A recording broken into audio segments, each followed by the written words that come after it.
All right, in this video, I'm going to talk about Dan Green, the world record holder in the 220-pound weight class. Has this monster 815-pound deadlift that's freaking amazing. You should just Google it, check it out on YouTube.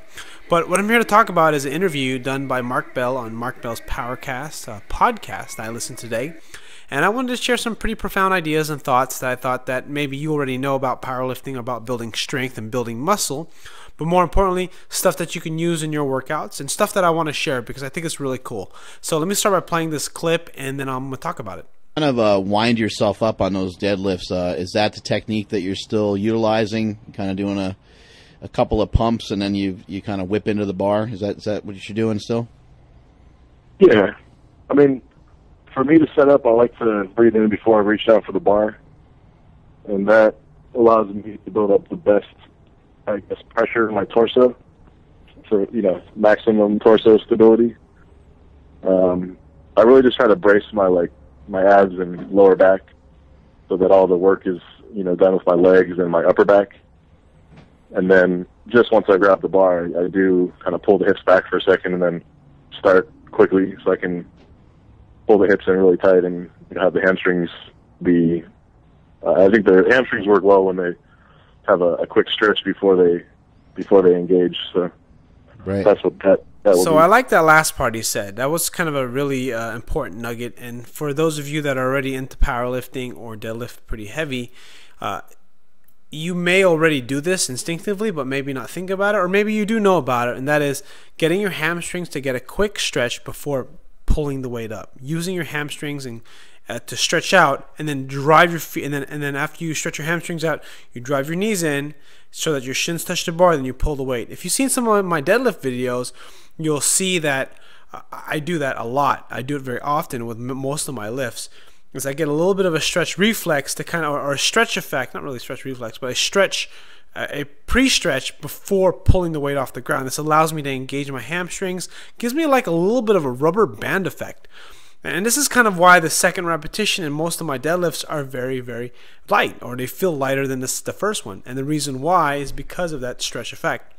The other thing that he said that's fairly common and known is holding your breath or creating that pressure in your abdomen and really keeping that core tight, getting some air in, and then keeping that lower back snug so that before you reach down for the bar, you're really stiff in the midsection so that when you lift the bar using your upper back and legs, that does not budge at all. And that's kind of the whole idea when you're trying to obviously lift tons of weight or lift 95, 100% of your one repetition max, or just go for a 1-rep PR. Let's go ahead and listen to the next piece, which I wanted to share with you guys, and I think you'll really like it. With a lot of people always talking about tightness. I feel that a lot of newer lifters and even some lifters that have been around for a little bit don't really understand tightness and how to get tight. What are some of the things that you've done over the years to allow yourself to maintain position with some of these huge weights? I guess that's a pretty tricky question. For the sumo pulls, since we're talking about that, doing the block pulls has been the best thing because it's a really easy lift to allow yourself to wind up lifting much bigger weights than what you can lift off the floor. And so to load up that much weight on all the muscles in your torso and your spine and your traps, you definitely learn quickly to try to brace yourself for what that's going to be like. Right. So I think that's the best thing there. And then some of the other things, like pulling from a deficit, I think when I first started doing them, it was a pretty intense exercise. I was always fearful that if I messed it up, I'd hurt myself, just because you wind up getting a tough position and you have to pull, through a rep that takes much, much longer to finish than if you just pull off the floor. And so that built up really, I guess, like a certain amount of strength and confidence that I could, sustain that strength, and all the torso musculature.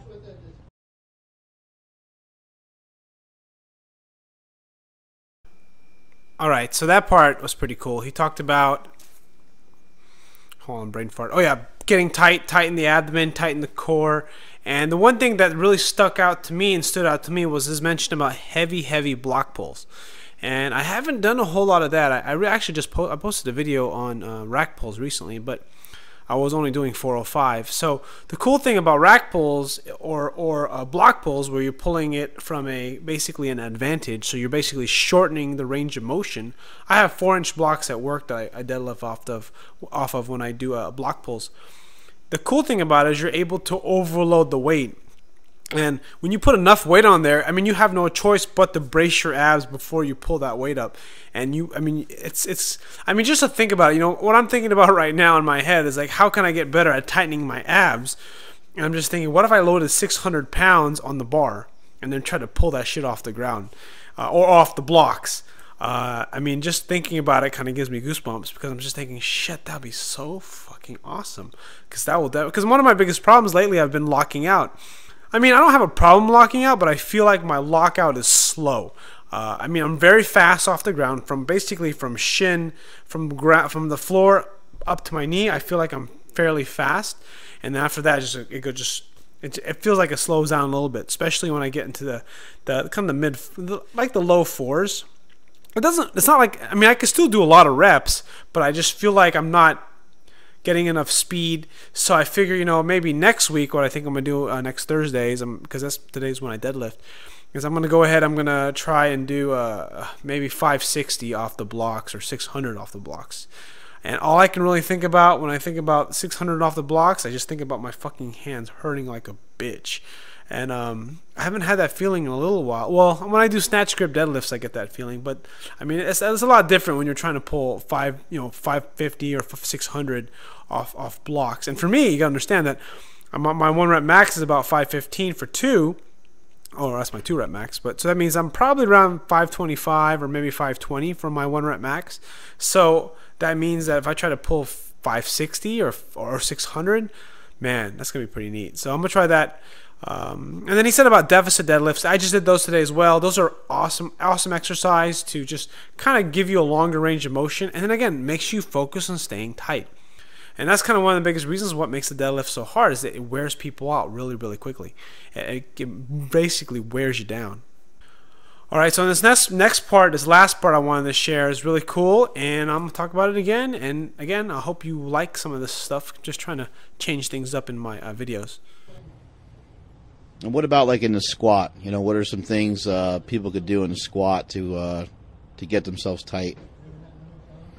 Honestly, the biggest thing for tightness in the squat is your upper back. That's where everything would start.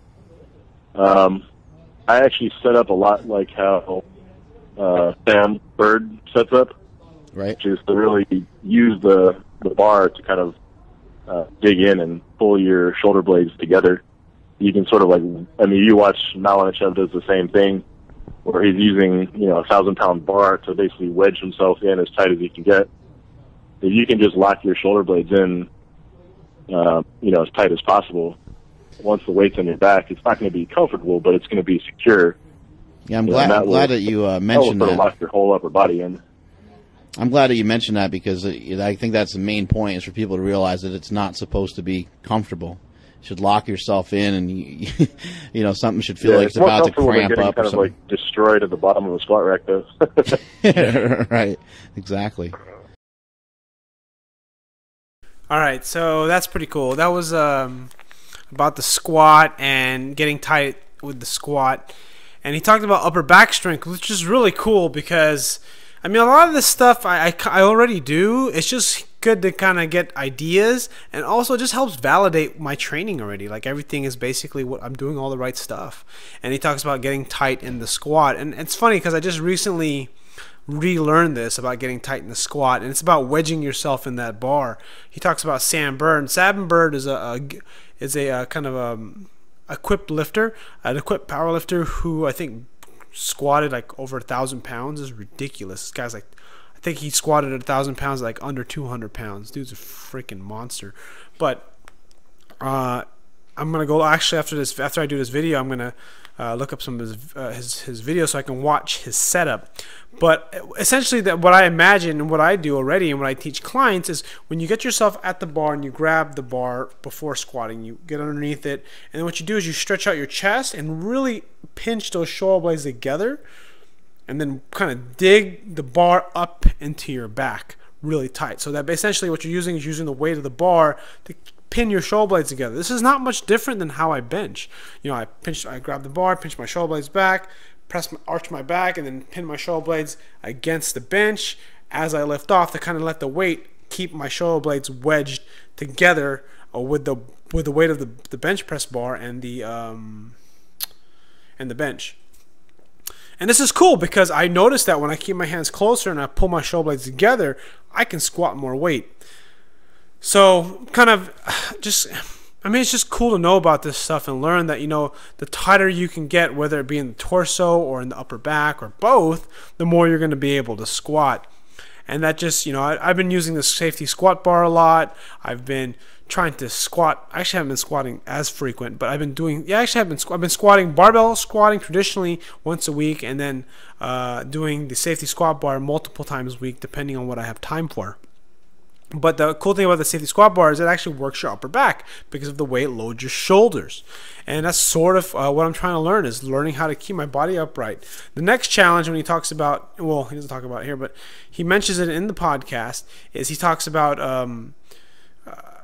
front squats, because front squats is one of his favorite exercises. He's a fan of the front squat because it allows to help teach you keep your body upright. And at work, I got some guys who can front squat some massive weights. Relative, I mean, to me, I could barely front squat 135 because I just don't have the flexibility to keep my elbows up and hold it on my shoulders. So that would be like my next goal. That's one of my major goals. And I know if I start doing that, that's going to help my front squat. I mean, it's going to help my regular squat, back squat quite a bit. So anyways, I hope you like this video. If you got some great stuff out of this video, or you learn about the podcast with Mark Bell, please click like and subscribe to my channel if you're not already a subscriber. And I'll have a link in the description for the whole podcast. It's like an hour and 15 minutes. You know, listen to it on your way to work if you commute. It's a great listen, you know. I mean, those are one of the great things I love about having commute to work, is that, you know, no one likes to commute, but, you know, my commute's only 30 minutes. But what I get out of it is actually I get to listen to some cool stuff. So I'm always excited on Wednesdays because that's when they release the Powercast with Mark Bell. So anyways, check out his stuff. Check out the links in the description. And thanks for watching.